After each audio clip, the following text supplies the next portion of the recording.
Bonjour, cette vidéo est consacrée à un verset du Coran, la grotte, son interprétation et un point important dans la traduction, de ceux qui nous mettent dans les livres en français, c'est pas la bonne traduction. Donc je vais traduire un verset. Moi je n'ai pas trouvé cette traduction actuellement ni sur Google ni sur les livres que j'ai traduits du Coran. Alors la sourate 18 de la grotte, verset 9. Je vais le dire en arabe. أم حسبت أن أصحاب الكهف والرقيم كانوا من آياتنا عجبا. La traduction qu'on trouve sur les différents livres n'est pas celle que je vais donner sur certains points. Et après, on parlera de ce que les autres ont donné. Ashab, on utilise le mot ashab pour les amis. On dit des copains. Donc ici, c'est plus les amis. Et dans les textes, on trouve le mot les gens. Les gens, c'est pas ashab. C'est un autre mot. Ensuite, ashab. Alors, ahasibta anna ashab. Ashab, il est là. El-kahf qui veut dire la grotte. Et non la caverne, une grotte. Wal-raqim. C'est le point le plus important qu'on ne trouve pas de cette traduction ailleurs. Al-raqim vient du mot raqam, qui veut dire le chiffre. Et le mot al-raqim, c'est celui qui chiffre. Donc, le chiffreur. Al-raqim, c'est le chiffreur. Donc, ils étaient, par nos versets, étonnés. Donc, pensez-vous que les amis de la grotte et le chiffreur étaient étonnés, étaient par nos versets étonnés. Donc, en fin de compte, le sens ici, c'est que c'est un groupe d'amis, et le chiffreur, c'est bien le mot « et », c'est une personne différente du groupe, donc c'est un groupe d'amis et le chiffreur. C'est un « et » exclusif ou inclusif, il y a un chiffreur. Était étonné par les versets. Et on trouve des traductions autres pour ce qu'on a vu, ils ne traduisent pas dans le sens qui a été donné. Raqim, c'est devenu Raqim, comme si c'était un nom, il s'appelle Raqim. Ou d'autres, ils sont dans une grotte, donc il a dû avoir des graffitis, donc il parlait de ce qui était comme graffiti dans la grotte, donc ils étaient étonnés par le miracle qu'il y a dans la grotte. Or le verset, il faut le donner comme il est, et après l'interprétation, pas dans l'imaginaire. Alors, actuellement, je reprends. أم حسبت أن أصحاب الكهف والرقيم كانوا من آياتنا عجبا. Donc ils étaient très étonnés. De quoi? Raqim, c'est celui qui chiffre. Donc il a chiffré quelque chose. Il a chiffré quoi? Les versets. Les versets qu'il avait. Quel verset? On ne sait pas. Si c'était dans la période du Coran, c'est le Coran. Si c'était avant, c'est un autre verset. Il n'est pas dit dedans. C'est seulement le mot verset qui est dit. Mais l'ayat. Ayat, il a aussi un autre sens, mais ici, on voit bien que Raqim, par rapport à ayat, c'est le chiffre. Ce qui fait qu'il y a bien un décodage dans les versets et quelqu'un qui a su déchiffrer les codes à l'intérieur des versets était étonné de sa découverte et de ce qu'il a découvert. C'est un miracle. Hein. Faut bien le voir. Si on a la vue, la science numérique, c'est énorme. On voit bien que le mot chiffreur existe et il a un sens, c'est celui qui chiffre. Donc, on peut le trouver sur Internet. On voit une des traductions sur un des sites. Il s'appelle isnoulmuslim.com. On voit à l'intérieur, pour le verset, il est là. Vas-tu penser que les hommes de la caverne, dont l'histoire est gravée sur les épitaphes, constituent un de nos signes les plus étonnants? On voit bien que ce que j'ai dit par rapport à ce qu'on voit, il n'y a rien à voir. Pour eux, le miracle vient du fait de ce qu'ils ont trouvé dans la grotte, et pas dans les versets, qui n'a rien à voir. Parce que le mot ayat à avoir le sens de verset et le sens des signes, parce que les versets. Donc ils ont pris la grotte et le mot épitaphe n'est pas dans le verset. Ni gravé, il ne grave pas. Il n'y a pas le mot gravé, il n'y a pas le mot épitaphe. Donc après ils ont imaginé une scène et ils l'ont écrit.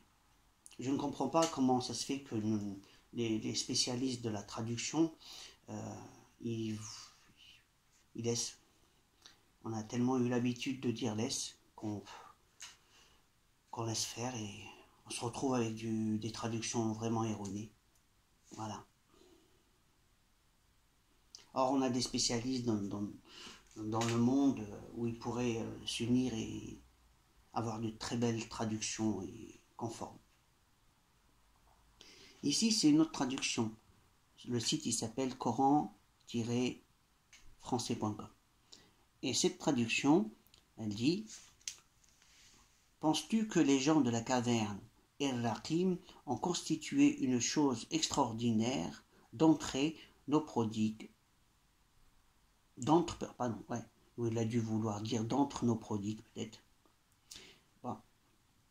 Penses-tu que les gens de la caverne El-Raqim, Raqim c'est devenu un nom. Il n'a pas traduit le sens, il a donné comme si c'était le nom, la caverne et un autre objet ou un nom d'une personne. Je pense que c'est plutôt dans le sens d'une personne qui l'ont laissé, ou il n'a pas traduit. Mais de toute façon, il n'y a plus le sens. Raqim en français, c'est le chiffreur. Et dès qu'on pense en chiffres, on va se dire qu'est-ce qu'il a chiffré, donc il faut déchiffrer. On se questionne. Là, on nous enlève la question. On nous enlève la question, donc on n'est plus curieux. On se dit, il y a 2 personnes dans la caverne, c'est tout. Où il est le prodige? Donc on ne s'imagine même pas de quoi il s'agit. On n'y pense même pas. Mais si on pense que c'est quelqu'un qui chiffre, là, les gens qui vont aller, ils vont dire, oh bon, il a chiffré quoi, il a trouvé quoi? Ils vont chercher à l'intérieur. Ce qui fait que par des mots qu'ils modifient ou ils n'interprètent pas parce qu'ils ont peur d'aller dans le sens du mot.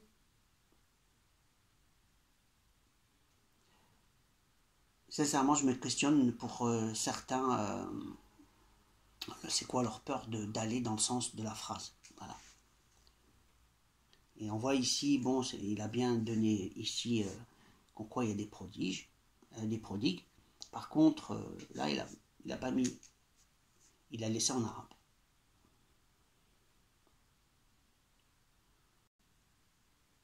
On voit ici la même chose, voilà. C'est repris sur un autre site, hein. C'est carrément qui n'a rien à voir avec le premier, hein. C'est pas le même site, et ils reprennent la même chose. Donc c'est clair, il y a des reprises, donc on se retrouve avec les mêmes textes. Sûrement il doit y avoir un qui a dû traduire très bien, mais bon, il faut le trouver et le connaître, hein. C'est pas mon cas. Je suis passé à un autre verset et on va voir qu'il y a des trucs vraiment, des traductions plus qu'erronées, et on a l'impression que c'est volontaire. Un truc important, c'est le mot sanctuaire qu'ils ont mis ici, sur le verset 21, pardon. En fait, ici, les gens de la caverne, on les retrouve après là-bas, et on veut en leur honneur faire une bâtisse. Cette bâtisse, certains ont décidé de mettre le mot exact qui est cité dans le Coran, c'est mosquée, de construire une mosquée.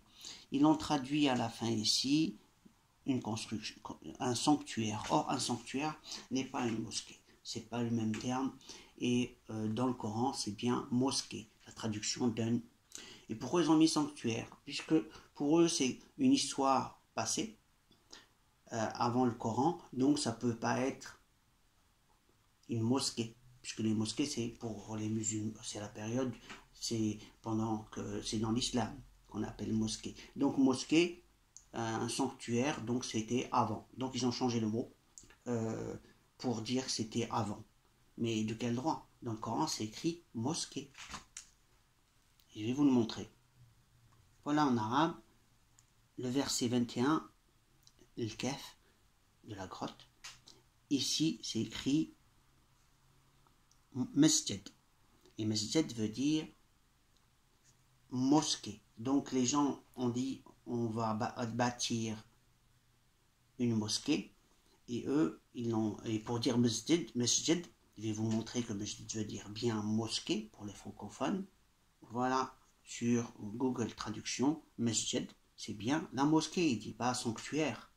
Donc on trouve des interprétations de l'imagination humaine dans les traductions. Mosquée, il faut mettre mosquée. Pourquoi mettre autre chose?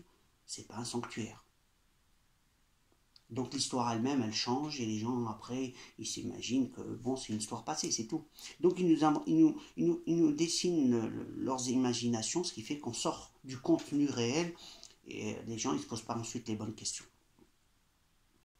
Donc on voit bien qu'il est difficile de comprendre le Coran avec des traductions avec beaucoup d'erreurs pour comprendre le sens réel, pour ceux qui sont mathématiciens ou analystes dans les mots, pour avoir les repères, pour dire tiens je vais chercher par là ou par là, il faut aller dans le sens. Et si on lui donne des trucs erronés, la personne ne pourra pas, s'il n'est pas